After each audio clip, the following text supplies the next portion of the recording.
UN is failing. The UN is failing, and you, Mr. Secretary General, have lost all morality and impartiality. Because when you say those terrible words that these heinous attacks did not happen in a vacuum, you are tolerating terrorism. And by tolerating terrorism, you are justifying terrorism. Hamas, as the minister explained, beheaded babies, burned families, raped women, abducted kids, babies, Holocaust survivors.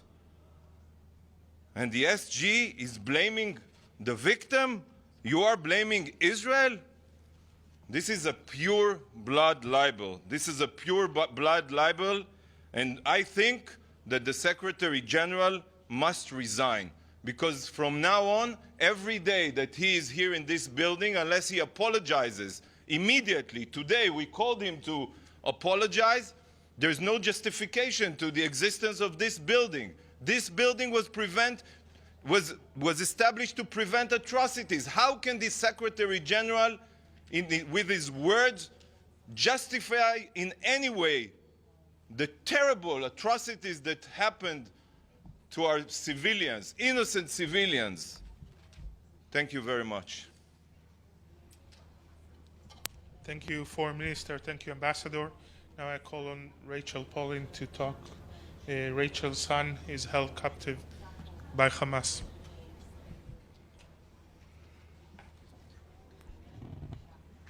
My name is Rachel, and I am the mother of Hirsch Goldberg Pollin. He's my eldest child and my only son. The last time I saw Hirsch was on Friday night, October 6th.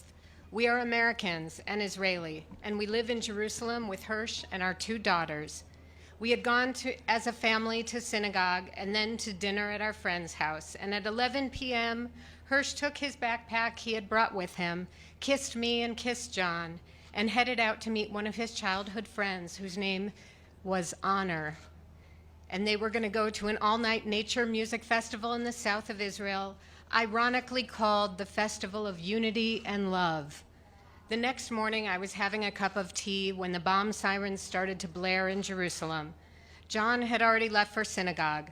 I quickly woke my 2 daughters, and we went into our bomb shelter in our apartment.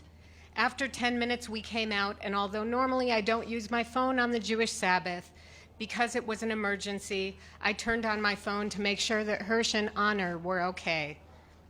That was at 8:20 Saturday morning. Immediately, 2 texts popped up on my screen from 8:11. The first text said, "I love you," and the second said,